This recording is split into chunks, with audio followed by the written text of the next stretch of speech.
Hello and welcome to Pockenrop. Today's video sees me turning to the subject of probably the best metal band in the world. It's Iron Maiden. Now, I've done Iron Maiden before. I ranked the Eddies from the front covers of the albums, but this is actually going to be about the music, and I'm ranking all 17 of their studio albums from their debut Iron Maiden all the way through to Senjutsu, which was only released last month. Before I dive into that ranking, just remind you to like the video, remember to subscribe to the channel, and to hit the bell to receive notifications of future content. So straight in at number 17, I have placed the album The X Factor, their 10th album, and their first of two with a brand new singer, Blaze Bayley, who was brought in following audition to replace Bruce Dickinson.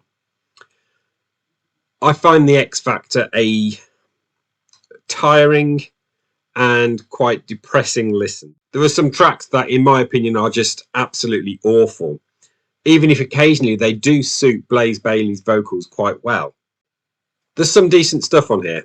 Man on the Edge is a really good song and shows off his vocals really well. I remember when I heard that, I thought, they're not going to miss Bruce. But X Factor comes in bottom of my list. Number 16 is the other Blaze Bayley album, which is Virtual 11.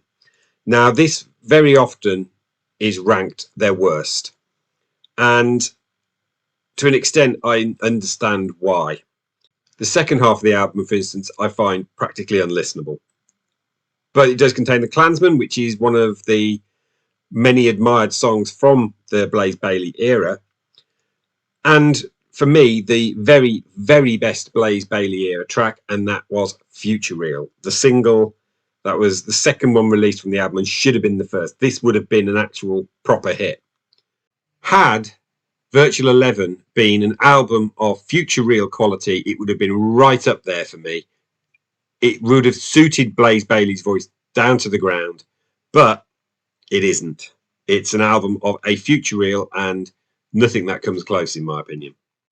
At some point, I will probably do a reimagined video on the Blaze Bayley era, because there's a good album, a really good album actually, lurking around in that Blaze Bayley era material, covering those two albums and the B-sides that were from X Factor. But as they stand, both albums are poor as far as I'm concerned.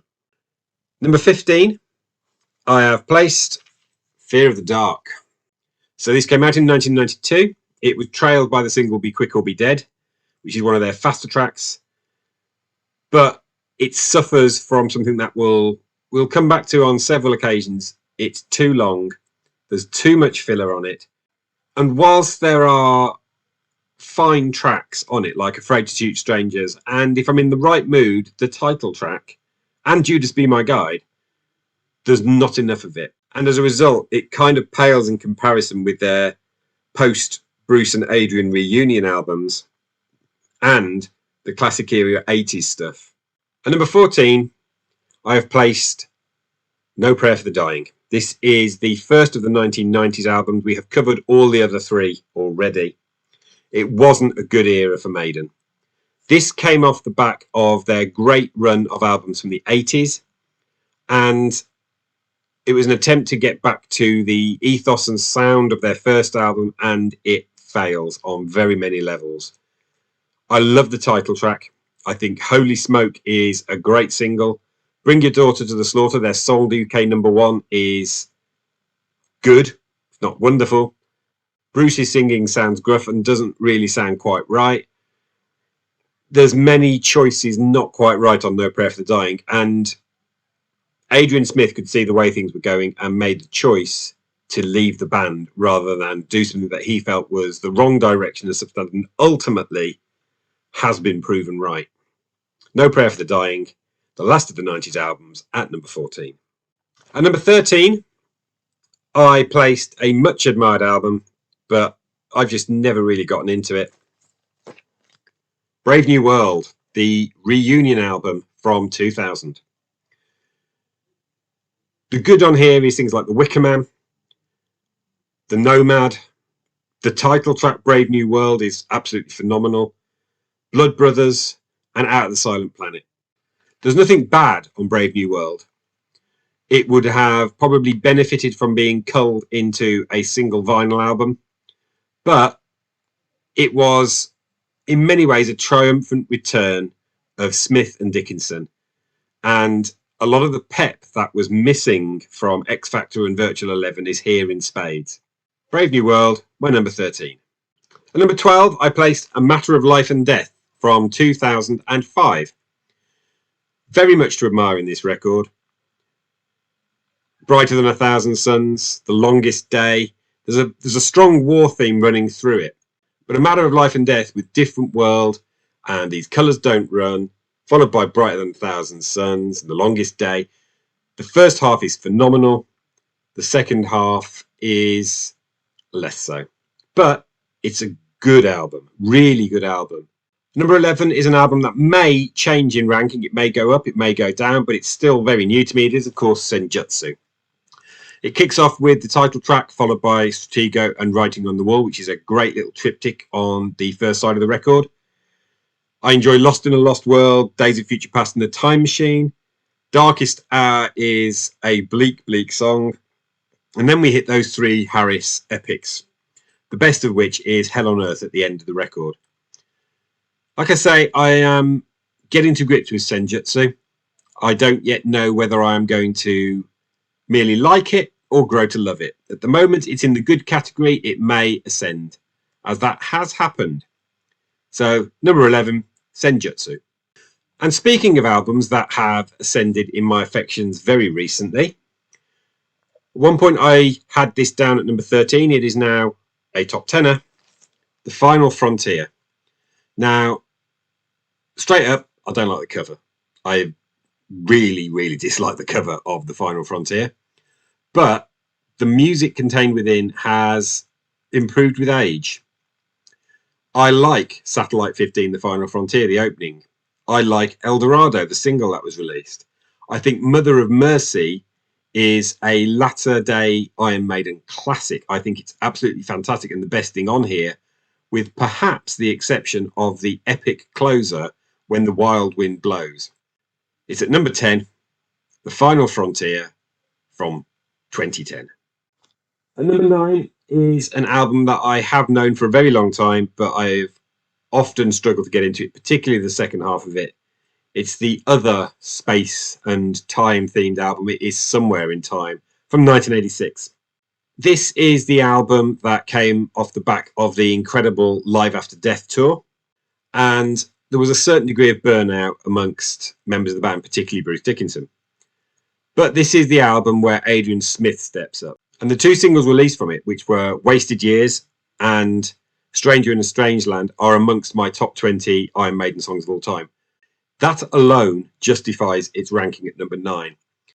I got question marks over the production. I'd like to hear an original vinyl version of Somewhere in Time, because what I've got is the CD remaster from 98, and it sounds like it was recorded in a barn, which I know for some of the later albums they literally were, but not this one. This was recorded in Nassau. Somewhere in Time is what I've placed at number 9. At number 8, I placed an album that many Maiden fans would put in at least their top 3. Peace of Mind. And the same problems afflict Peace of Mind for me as Somewhere in Time. And that is, there's a dip on side 2. So the first 5 tracks, where we have Where Eagles Dare, Revelations, Flight of Icarus, Die With Your Boots On, and The Trooper. Those 5 tracks are amazing. I don't find the other 4 on the album to be anywhere near that quality. And one of them is Quest for Fire. And number 7, Killers. This is the second and final album featuring Paul Di'Anno. It capitalizes on the first album's success, but for me, falls ever so slightly short.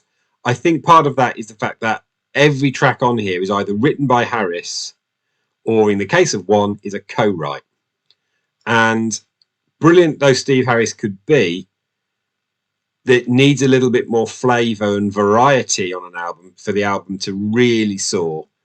But Killers does contain Wrathchild, and it does contain Murders in the Rue Morgue and the title track.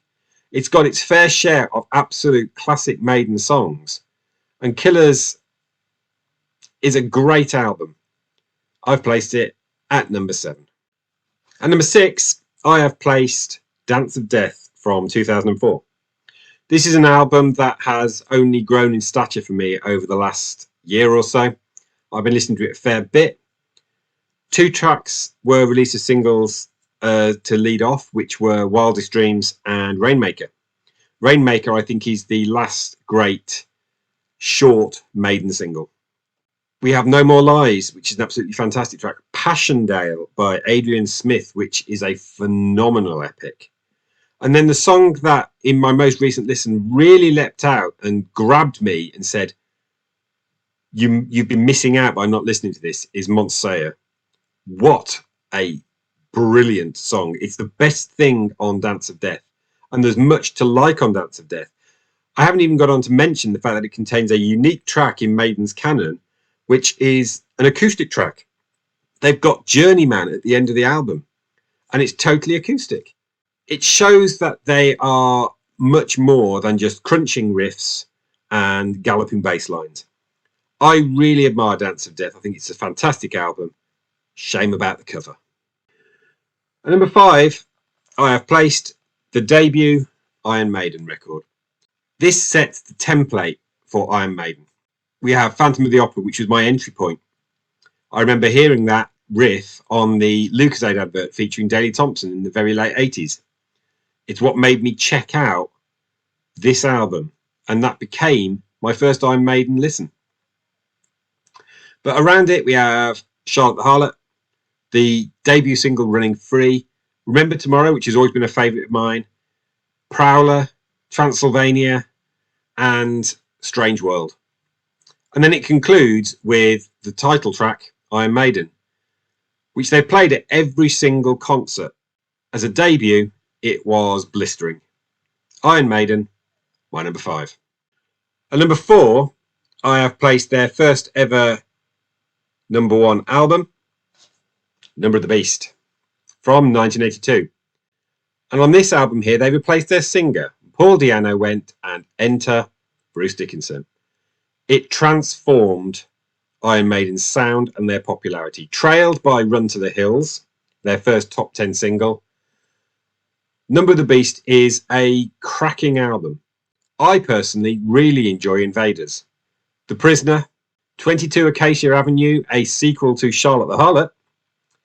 There's the title track, Number of the Beast, and the album concludes with Hallowed Be Thy Name, which regularly comes out as being the greatest ever Iron Maiden track. But Number of the Beast, their first number 1 album, is my number 4. And number 3, I placed an album that I think is bordering on being a masterpiece, and it's Book of Souls. This record is an astonishing achievement from a band that at this point been going 35 years. It kicks off with If Eternity Should Fail, and it concludes with the 18-minute epic Empire of the Clouds. In between, we have Death or Glory, Red or the Black. There is the cracking single Speed of Light with one of the best videos I've ever seen. This was a double CD. It's their first official double album. It's a triple vinyl, but the Book of Souls is a towering achievement. I think Book of Souls is the best thing they've done since their reunion in 2000. It's an amazing album and it's brilliant. These last 2 albums I think are absolutely perfect, and I genuinely do not think the band put a single foot or note wrong. But at number 2, Powerslave. Kicking off with Aces High, which is one of the fastest and most frenetic and brilliant metal tracks you will ever hear. 2 Minutes to Midnight, the first single. There's their best instrumental for me, which is Lost for Words, Big Horror. Duelists, Back in the Village. We get Flash of the Blade. And then at the end of the album, there is another Dickinson Soul Right, which is Powerslave, an amazingly good title track. And then to finish it all off, there's The Rime of the Ancient Mariner. I know that poem as a result of this album, of listening to Iron Maiden and Powerslave. I think Powerslave is a flawless album. It's my number 2, which can only mean that my number 1, Seventh Son of a Seventh Son, their 7th album and the last of the classic period. Like I say, I think this is flawless. It's a perfect album. Moonchild kicks it off, and we then get Infinite Dreams. And then we have Can I Play With Madness, the closest thing Iron Maiden ever got to a pop song. Then there's The Evil That Men Do, and that's just side 1. Side 2, then we have the title track, followed by Prophecy, The Clairvoyant, a 3rd single out of 4, all of which made the top 10, and then Only the Good Die Young. But Seventh Son of a Seventh Son reached number 1 in the UK, and I think it's their absolute towering achievement. Seventh Son of a Seventh Son, my number 1. That concludes my ranking of all 17 Iron Maiden studio albums. If you're a Maiden fan, then why not let me know what you think of my list in the comments below. If you're not a Maiden fan, then why don't you go and listen to the ones that I've most highly recommended and see whether or not that could change your mind.